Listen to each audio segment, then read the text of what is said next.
Welcome to CSP 340, Chapter 11, Part 2. We now look at hearing loss.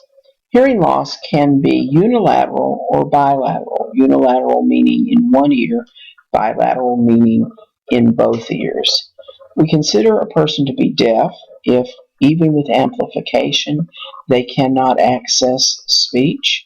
They're considered to have hearing loss if they need amplification or accommodation to be able to access speech. Other types of hearing loss, we have conductive hearing loss and we have sensory neural. And in just a minute, I'm going to show you a video and you can learn more about that. The learning characteristics of people with hearing loss is they're going to have trouble with concept development. They're going to have trouble developing vocabulary, syntax, because we learn much of our understanding of the constructs of language through listening to spoken language. Much harder to learn language strictly through written language. And so those language deficits are going to affect academics. Warning signs that a child has hearing loss. Your book talks about daydreaming and inattentive type patterns, behavior problems, or withdrawn, not able to follow verbal commands, problems with articulation and speech, responding inappropriately to a question. In other words, where it doesn't seem the child understood the question that was being asked, difficulty with anything that requires verbal interactions, unusual vocal quality, and then persistent colds, because a lot of times a child who has a lot of colds, they're going to have temporary hearing loss because their ears are stopped up, but it also, frequent colds can cause damage to the structure of the ear. Instructional considerations, we have to think about amplification. For kids who have conductive hearing loss, amplification can be very helpful. For kids with sensory neural loss, which we'll talk about in just a minute on the film, we're going to find that amplification is not as helpful because the damage doesn't have to do with how loud the sound is, but it has to do with whether you can hear high-pitched sounds or low-pitched sounds. It's like on your audio equipment, if you turn the treble completely off, people with sensory neural loss can't hear the part that you turned off. And so even if we make the sound louder, if we cut out the high-pitched sounds, you miss a lot of speech sounds, especially from women and from children.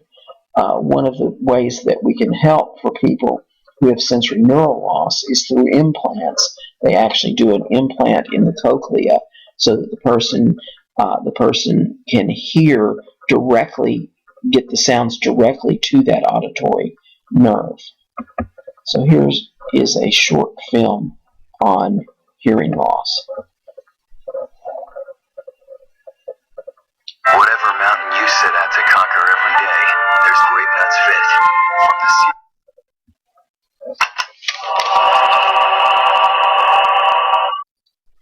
About 10% of the American population is deaf or hard of hearing. For this reason, it's vital to learn how to communicate with the hearing impaired. For the 28 million Americans who are hearing impaired, communication and comprehension can be a daily struggle. You can help ease that burden by being knowledgeable about hearing impairment. Sound is a very important sense. It is how we initially become aware of the world, and it is the method through which we learn to speak. Even unborn children respond to sound.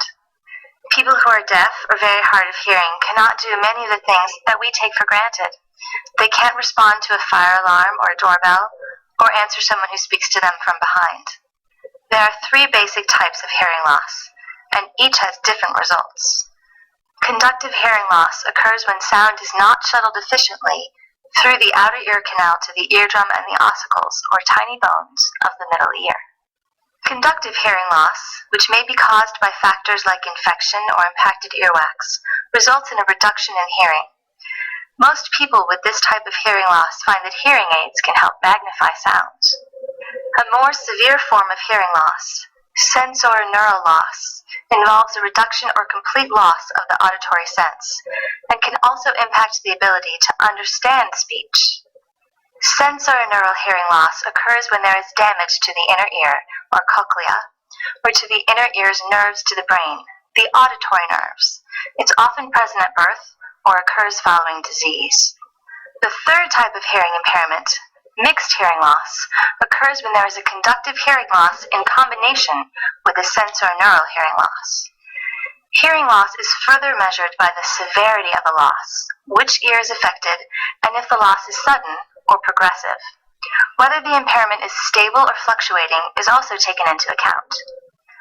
When speaking to a person who is hearing impaired, make eye contact while talking and watch the person's expressions. Body language is silent, but is still a meaningful component of communication. You'll also want to be sure to speak slowly and clearly, enunciating your words. It's probably a good idea to raise your voice slightly, but don't shout. If you're conversing with a person who is hearing impaired, be sure that the conversation is just that. Allow the other person to speak and gesture as well. And keep in mind that you can talk with gestures too. Even if you don't know sign language, using your hands to demonstrate meaning can be effective. Finally, find a quiet place to converse if at all possible. Because many people with hearing impairments use hearing aids, which tend to pick up background noise, a quiet area can make a world of difference. By being aware of hearing impairments and making an effort to converse and interact with people who have them, you'll make a positive impression on both your lives. Next section in Chapter 11 talks about physical and health impairment. When we talk about physical and health impairment, the first category of physical is physical impairment, and there are two types. Orthopedic impairment, which has to do with the structure of the bones, and then, and I didn't put this on the slide, neuromotor impairment, and that's where we have performance that's affected by problems with the brain and the spinal cord and the nerves. Then we have other health impairment, and this includes attention deficit, you remember, and it's defined as any medical condition that leads to limited strength, vitality, or alertness. And in the last category we have here is traumatic brain injury. And traumatic brain injury is where a person has an acquired injury to the brain because of external physical force, and it leads to functional disability and psychosocial impairment, memory. It affects motor ability, sensory ability, perceptual ability. Specific conditions that are under the category of other health impairment are asthma, cerebral palsy, spina bifida, epilepsy, muscular dystrophy, and HIV and AIDS. And we're going to see some videos on some of these conditions, not all.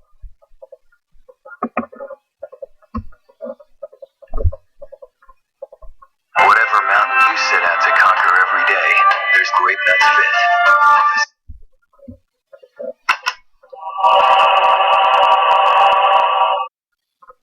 More than 28 million Americans suffer from the condition known as asthma. But what exactly is this disease? Asthma is a chronic respiratory condition in which a person's airways become narrowed, making it difficult to breathe. There is currently no cure for this disease. Asthma is typically characterized by coughing, wheezing, and shortness of breath. When allergens or environmental factors cause a spike in these symptoms, it is known as an asthma attack. During an asthma attack, the large airways, called bronchi, react to a trigger like an allergen with contracting spasms. The bronchi inflame and produce mucus, further narrowing the airways and leading to the symptoms of asthma. Attacks may last just a few minutes or can linger over several days. Symptoms can usually be relieved using asthma medications, but may also dissipate naturally in mild attacks. Asthma is not new. In fact, it made its first appearance in the Iliad, where the poet and author Homer coined the term from the Greek word for sharp breath. Centuries later, in 450 BC, the philosopher Hippocrates used the term to describe breathing difficulties and spasms that he had observed in tailors, anglers, and metalworkers. Today, doctors agree that there is a strong genetic component to asthma. However, it takes more than genetics to make a person have an attack. Environmental triggers are necessary as well. There are many different theories about which stimuli can cause asthma, among them early childhood infections, chemical exposure through air pollution, and insufficient immune system development. Once asthma does develop, exposure to certain factors called triggers spurs symptom flare-ups. People who experience symptoms after exposure to allergens like dust, cat hair, or even cockroach dust are said to have allergic asthma. Many people with allergic asthma also react to environmental irritants like cigarette smoke. Some basic medical conditions like colds, sinus infections, and acid reflux disease can also trigger symptoms. Vigorous physical activity and stress are other likely causes of an asthma attack. Serious attacks can be life-threatening. The good news is that people with severe asthma can often overcome or at least control their symptoms, even excelling at sports. Just look at swimmer Mark Spitz, who held the record for the most gold medals won in a single Olympics despite his asthma. And fellow asthma sufferer Jerome Bettis, formerly of the Pittsburgh Steelers, was a popular NFL running back. While asthma can be life-altering, with proper treatment, people living with the condition can lead very full, normal lives. If you or your child is suffering from breathing difficulties characteristic of asthma, please see your doctor immediately. Cerebral palsy is caused by damage to the brain. It can happen in utero, it can happen during the birth process, or it can happen shortly after birth. It's not contagious, it doesn't get worse. Once the damage is done, it's done. There are several types of cerebral palsy. The most common type is what's called spastic cerebral palsy. With this, the person has tense, contracted muscles. Their muscles stay in constant contraction, which causes their muscles to draw up. Athetoid cerebral palsy, the person has constant, uncontrolled motion of the limbs, the head, and the eyes. If you remember, Facts of Life was a television show, and there was an actress, Jerry Jewell, on that show. She had athetoid cerebral palsy. And then the other most common is ataxic, where the person actually looks like they're drunk. They have problems with balance. There are some other types of cerebral palsy that this slide talks about.